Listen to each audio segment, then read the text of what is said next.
es una joya forestal. As fragas do Eume forman parte de los ayuntamientos de Acapela, Pontedeume, Cabanas y sobre todo de Monfero. Configuran la mejor representación del bosque atlántico en Europa por su diversidad y su conservación.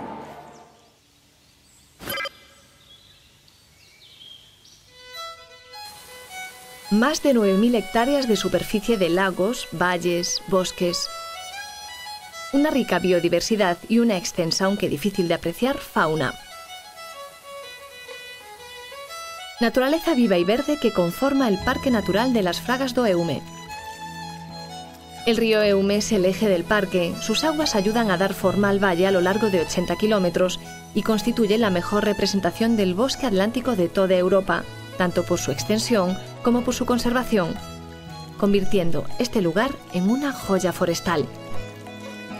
Las Fragas del Eume es uno de los parques naturales, de los 6 parques naturales existentes en Galicia. Es una representación magnífica del bosque atlántico y bueno, es un lugar especial para disfrutar, no solo desde los aspectos pues más puros de conservación y de preservación del patrimonio natural, sino también de cara a su uso público, ¿no? A su disfrute por todos los pues por todos los gallegos, gallegas y por supuesto españoles o extranjeros que quieran acercarse a disfrutar de nuestro parque. Los robles cubren las faldas del cañón fluvial, acompañados de un amplio repertorio vegetal y bosques de ribera. La humedad propicia hasta 20 variedades de helechos que poblaban la tierra hace millones de años.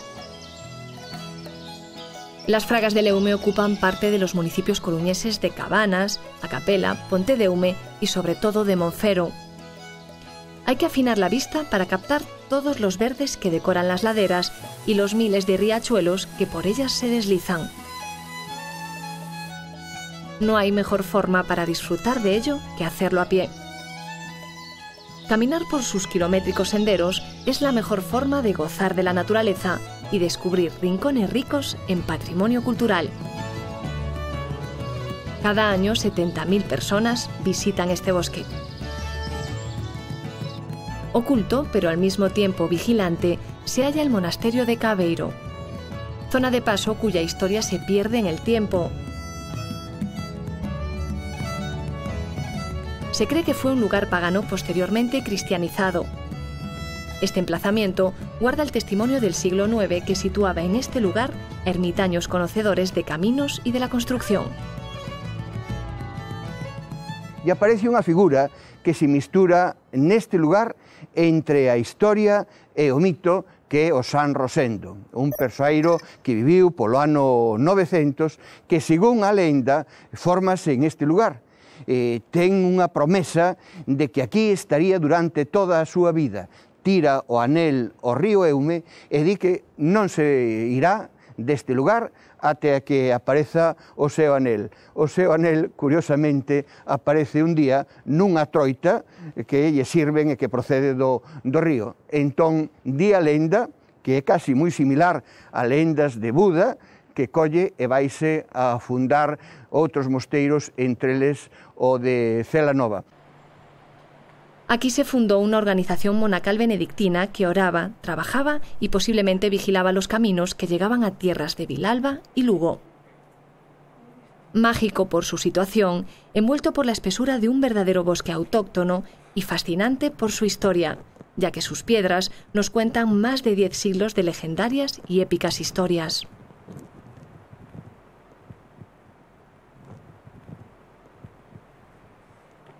En el siglo XIII el monasterio adopta la regla de los sacerdotes regulares de San Agustín, que perduraría hasta el siglo XVIII, cuando murió Miguel Mon, el último prior. Por estas fechas se diseñó otra iglesia, pero la construcción quedó parada en el campanario, de estilo compostelano del arquitecto Simón Rodríguez. En estas dependencias conviven el románico y el barroco. Lo más interesante de Cabeiro, indudablemente, es su emplazamiento. Logo, entre os elementos, a pequeniña igrexa románica e romántica, por eso de ser refeita no século XX por Antonio López Ferreiro. E despois, ao redor delas, toda esa pequena cidade armónica que eran as dependencias dos frades, dos coengos e incluso do abade.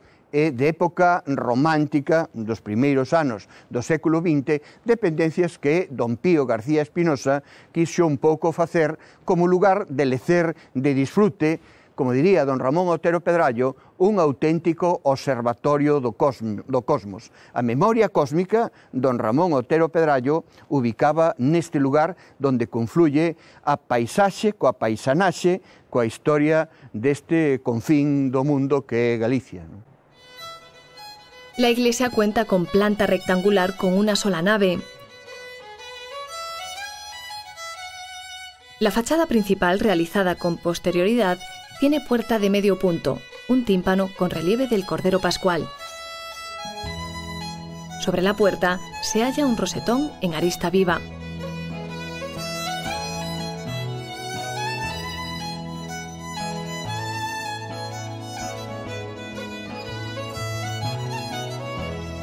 Cascadas y desfiladeros adornan un conjunto arquitectónico único, declarado Monumento Histórico Artístico desde hace 4 décadas.